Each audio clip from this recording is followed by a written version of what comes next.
बिस्मिल्लाहिर्रहमानिर्रहीम। अस्सलाम वालेकुम। कैसे हैं आप सब? मैं उम्मीद करती हूँ आप बिल्कुल ठीक होंगे। अल्लाह पाक आपको हर तरह की बीमारी और परेशानियों से बचाए। आमीन सुमा आमीन। आज हम कुकिंग होम में शेयर करेंगे गुलगुले बनाने की रेसिपी। एकदम आसान मेथड से बेहतरीन, बाहर से एकदम क्रिस्पी और अंदर से सॉफ्ट ये गुलगुले बनकर तैयार होते हैं। तो चलिए इसे बनाना स्टार्ट करते हैं। यहाँ पर एक बोल में 1 कप गंदम का आटा ऐड करेंगे और साथ में ऐड करेंगे आधा कप पिसी हुई चीनी। 1 टेबलस्पून कुटी हुई सौंफ ऐड करेंगे। सौंफ को मैंने मोटा मोटा कूट लिया था, कूट कर हम इसमें सौंफ ऐड करेंगे। 1 टेबलस्पून तिल ऐड करेंगे। तिल ऐड करने से इसमें बहुत अच्छा टेस्ट आता है। तकरीबन 2 पिंच हम इसमें नमक ऐड करेंगे और 2 पिंच के बराबर हम इसमें बेकिंग सोडा ऐड करेंगे, यानी कि खाने वाला मीठा सोडा। अब हम इसमें ऐड करेंगे पानी। पानी मैंने रूम टेम्परेचर का लिया है। थोड़ा थोड़ा करके हम इसमें पानी ऐड करेंगे। तो थोड़ा थोड़ा पानी डालकर हमने इसका एक गाढ़ा सा बैटर तैयार करना है। तो काफ़ी गाढ़ा बैटर आपने इसका रखना है। इस बात का ध्यान रखिएगा कि बैटर पतला ना हो। अगर आप बैटर को पतला कर देंगे ना तो फिर ये फ्राई करते वक्त बॉटम में जाकर बैठ जाएंगे और चपटे से हो जाएंगे। तो थोड़ा सा गाढ़ी साइड पर हम इसका बैटर तैयार करेंगे।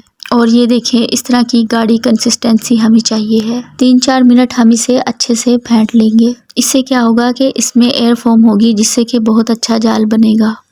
और जब ये अच्छे तरीके से फिर जाए तो इसे 10 मिनट के लिए रेस्टिंग पर छोड़ देंगे। बस 10 मिनट सफिशेंट है, इससे ज़्यादा रखने की ज़रूरत नहीं है। तो यहाँ पर 10 मिनट हो चुके हैं इस मिक्सचर को रखे हुए और इस तरह से एक गाढ़ा सा गुलगुले का बैटर हमारा बनकर तैयार है। यहाँ पर कढ़ाई में ऑयल को गर्म कर लेंगे। ऑयल जो है वो प्रॉपर मीडियम गर्म होना चाहिए, ठंडा नहीं होना चाहिए। जब ऑयल प्रॉपर मीडियम गर्म हो जाएगा तब हम इसमें गुलगुले ड्रॉप करेंगे।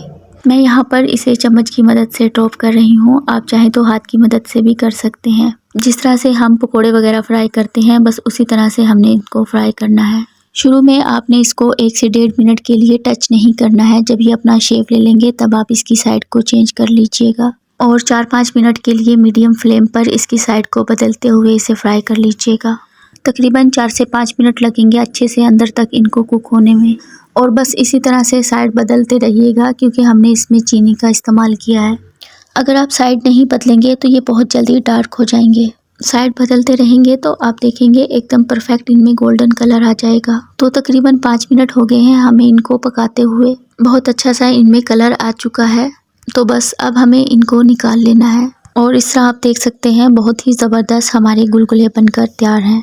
काफ़ी सारे गुलगुले 1 कप आटे में बनकर तैयार हो जाते हैं। और अंदर से मैं आपको दिखाना चाहूँगी कितने अच्छे से इनमें जाल बना है। एकदम परफेक्टली कुक है, बहुत अच्छे से पके हुए हैं। और आप चाहें तो इन्हें स्टोर भी कर सकते हैं फ्रिज के अंदर, किसी भी एयर टाइट डब्बे में रख दीजिएगा। 3-4 दिन के लिए आप इन्हें आसानी से यूज़ कर सकते हैं। तो ट्राई कीजिएगा ये रेसिपी और मुझे अपना फीडबैक दीजिएगा कि आपके ये गुलगुले कैसे बने। आई होप आपको ये रेसिपी पसंद आई होगी। वीडियो पसंद आए लाइक कमेंट सब्सक्राइब कर दीजिएगा। दुआओं में याद रखिएगा। अल्लाह हाफिज़।